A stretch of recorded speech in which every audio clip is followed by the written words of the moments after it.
చూడు భార్గవరాయ, నీ భార్యకి ఇచ్చిన మాటను నిలబెట్టుకోవడానికి వచ్చిన పిల్లని నువ్వు తన్ని తరిమేస్తే ఆ అమ్మాయిని చేసుకోమని చెప్పడానికి మాత్రం నేను రాలేదు.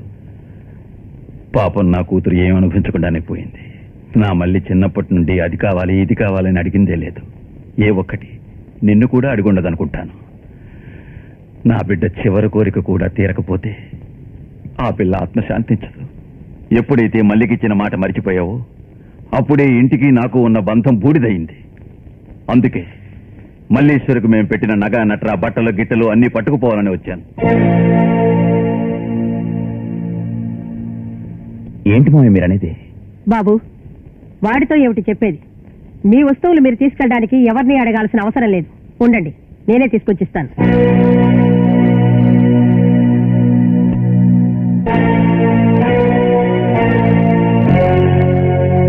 తీసుకోమ్మా.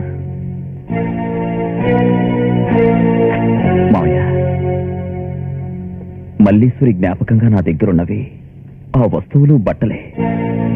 వాటి నన్ను దూరం చేయకండి. భార్గవ, నీకెట్టా నీ భార్య జ్ఞాపక చిహ్నాలు ముఖ్యమో అవే మాకు ప్రాణ సమానం. మరి రే, ఇక మీద నీకు ఇక్కడ పని లేదు కానీ నువ్వు బయలుదేరు.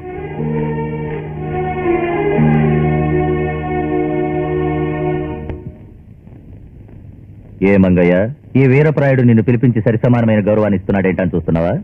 మీ చల్లటి మనసు ఇప్పుడే కదయ్యా తెలిసింది. నీకు తెలిసింది, మరి నీ కూతురికి తెలియలేదే?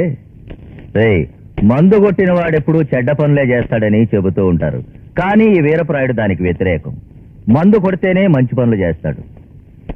సిగ్గు ఎగ్గు లేకుండా నీ కూతురు భార్గవరాయుడి ఇంట్లో కుక్కలాగా పడి ఉన్నట్లు విన్నాను.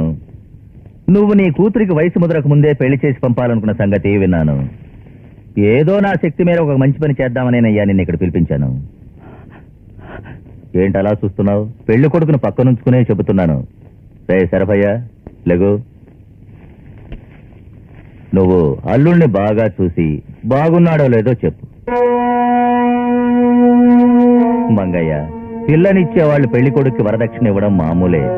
పాపం నువ్వేమో లేనివాడివి, అందుకని ఉదారంగా 25 ఎకరాల నేలని వీడి పేరున రాసివ్వాలని అభిప్రాయంతో ఉన్నాను. అది మాత్రమే కాదు, నీ కూతురు మెళ్ళో తాళి కట్టే వరకు అయ్యే పెళ్లి ఖర్చులు మొత్తం నావే. ఏమంటావు? అయ్యా, తొందరపడి సరైన మాత్రం అనొద్దు.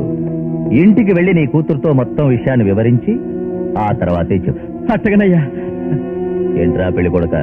మరేం లేదు రాయుడు, భార్గవరాయుడే చేసుకున్నట్టు నా పిల్లని నాకెందుకు కట్టబెట్టాలనుకుంటున్నావు? నీ ప్లాన్ నాకు అర్థం కాలేదు రాయుడు. రేయ్, ఆ అమ్మాయి భార్గవరాయుడు వెనకే తిరుగుతోంది కదా. ఒకవేళ మనసు మారి భార్గవరాయుడే ఆ పిల్లని పెళ్లి చేసుకున్నాడు అనుకో, మల్లీశ్వరి గర్భస్రావానికి తీర్థంలో విషమూలికలు కలిపిన విధంగా ఈ పిల్లకేం కలపాలరా? అందుకనే దాన్ని నీకిచ్చి వివాహం చేద్దామని నా ఉద్దేశం రా.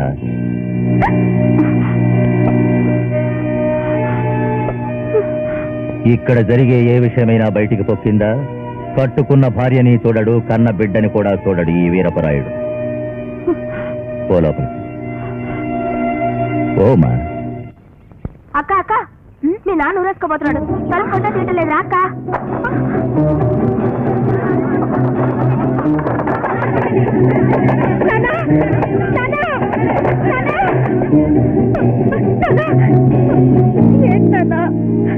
అమ్మా మోహిని, మీ నాన్న పరువుని ఎలాగూ కాపాడలేకపోయావు. కనీసం ప్రాణాలైనా కాపాడడానికి వచ్చావులేమ్మా. ఏంటన్నా నువ్వు అనేది? ఏ తండ్రికైనా తన బిడ్డకు పెళ్లి చేసి చూడాలని ఆశ ఉంటుంది. నేను నీకు పెళ్లి సంబంధం చూశాను. నువ్వు సరేనంటేనే ఈ తండ్రిని ప్రాణాలతో చూస్తావు, లేదా?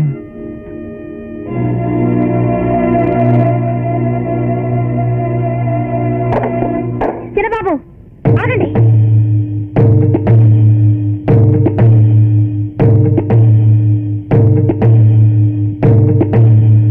ఆవిడ ఎందుకు వచ్చిందో కనుక్కుని బయటకు పంపునానమ్మా. అయ్యా, తమన్నా ఒకసారి కలిసి మాట్లాడిపోదామని వచ్చాను. ఏదో డబ్బు సుఖానికి ఆశపడో, లేక పడక సుఖానికి ఆశపడో ఇన్నాళ్ళు మీ ఇంటి చుట్టూ తిరిగారని మాత్రం అనుకోకండి. ఆ పార్వతీదేవి లాంటి మల్లేశ్వరి దేవి గారు నా బతుకి నాకు చేతులెత్తి నమస్కరించి వరవడికి వెళ్లిపోయారు. ఆ తల్లికి ఇచ్చిన మాట కోసమే నేను నా పరువు గురించి కూడా ఆలోచించకుండా ఊరంతా అల్లరై కూడా పోరాడుతూనే ఉన్నాను. మల్లేశ్వరి తల్లి కోరిక ప్రకారం మీకు వంతాంకురాన్ని నేను ఇవ్వలేకపోయినా కనీసం మా నాన్న ప్రాణాలైనా కాపాడతామని ఆయన కుదుర్చుకొచ్చిన పెళ్లి చేసుకోవాలని నిర్ణయించుకున్నాను. అది చెప్పేసి పోదామనే ఇక్కడికి వచ్చాను. ఇన్నాళ్ళు నేను మిమ్మల్ని ఇబ్బంది పెట్టినందుకు నన్ను క్షమించండి చిన్నబాబు. కానీ ఒకటి మాత్రం గుర్తుంచుకోండి, నాకు సంబంధించినంత వరకు నా మెళ్ళో మీరు కడితేనే అది తాళి, ఇంకెవ్వరు కట్టినా అదొక ఉరి తాడే.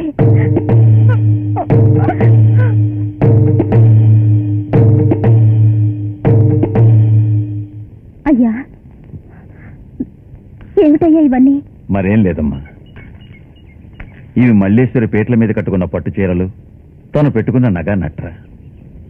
నా కూతురు కోరిక ప్రకారం భార్య అనే స్థానాన్ని మా అల్లుడు నీకు ఇవ్వకపోతే పోవచ్చు, కానీ నా బిడ్డకున్న స్థానాన్ని నేను నీకు ఇచ్చానమ్మా.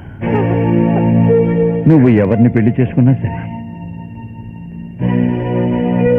ఇవన్నీ పెట్టుకుని నా కూతురు హోదాలో బ్రతకాలి. చల్లగా ఉండమ్మా.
చల్లగా ఉండు.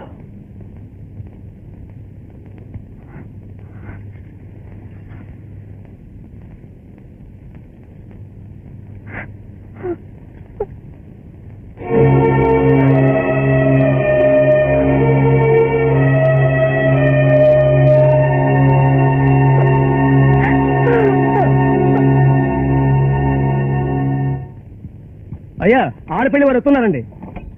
మిగిలిన వాళ్ళందరికీ గుళ్ళో బస్సు ఏర్పాటు చేసి పెళ్లి కూతురు మాత్రం మన బంగ్లాకి చేర్చు. అట్లాగేనండి.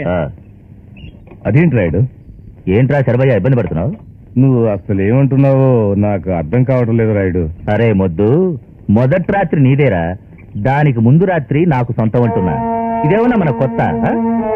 ఈ పిల్ల విషయంలో నాదేరా జరగబోయేది. ఆ 25 ఎకరాల నేల. అరే ఏంట్రా రే, ఈ వీరపరాయుడు మాట ఇస్తే మంత్రి గారు మాట ఇచ్చినట్టే. అది సరే రాయుడు, అది రేయ్, తెల్లారితే పెళ్లి కదా, పెళ్లి కొడుకు నువ్వు పోయి షోక్ చేసుకోరా.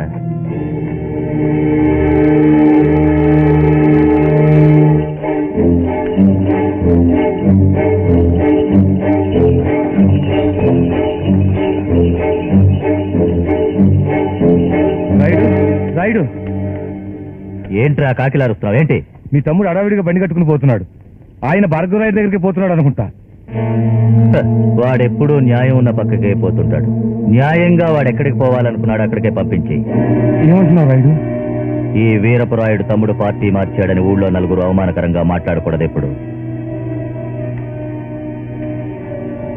నాకు పరువే ముఖ్యం. వేసి